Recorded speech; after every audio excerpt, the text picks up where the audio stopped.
হযরতে মূসা আলাইহিস সালাম রব্বুল আলামিনের দরবারে মোনাজাত করলেন।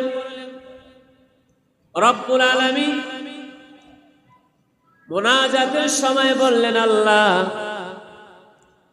সবাইকে সমস্ত মাস দান করলা, মুহাম্মদ রাসূলুল্লাহ সাল্লাল্লাহু আলাইহি ওয়াসাল্লামের উম্মতদেরকে তুমি কোন মাস প্রাধান্য হিসেবে দান করবা?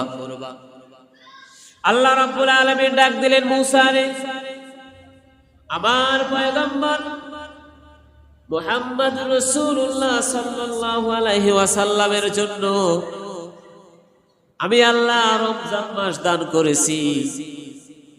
মূসা আলাইহিস সালাম আরজ করলেন, ইয়া রাব্বাল আলামিন, এই রমজান মাসের ফজিলত কি? এই রমজান মাসের মধ্যে কি আছে?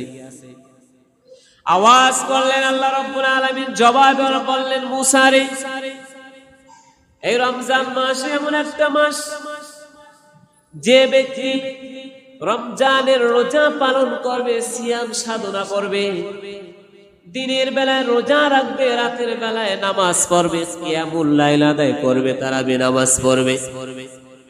ও মূসা রে, পৃথিবীর মধ্যে যত সৃষ্টি আছে, পশু পাখি কীট পতঙ্গ গাছপালা তরুলতা, যত আমি আল্লাহর সৃষ্টি আমি আল্লাহ দান করেছি, মূসা রে সমস্ত সৃষ্টি যত পরিমাণ ইবাদত করবে, সমস্ত ইবাদত গুলো ওই পরিমাণ ইবাদতের সব আমি আল্লাহ রমজানুল মুবারক যে ব্যক্তি উপভোগ করছেন, যে ব্যক্তি সিয়াম সাধনা করেছেন, রোজা রাখছেন, আমি আল্লাহ তার ওই আমলনামায় সমস্ত মাখলুকাতের যত সৃষ্টির ইবাদত আছে, সমস্ত ইবাদত তাদের আমলনামায় দান করে দেব। বলুন সুবহানাল্লাহ।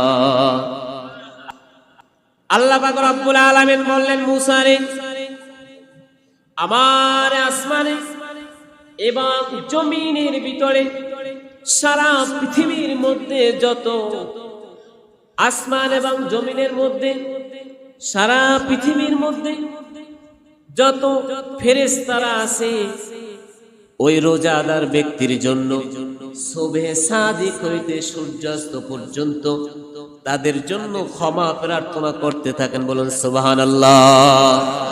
রোজা রাখবেন আপনি, জান্নাত উপভোগ করবেন আপনি, আরাম আয়েশ করবেন আপনি, আপনার জন্য তওবা ইস্তিগফার করে ক্ষমা প্রার্থনা করে আল্লাহর ফেরেশতা। বলুন সুবহানাল্লাহ।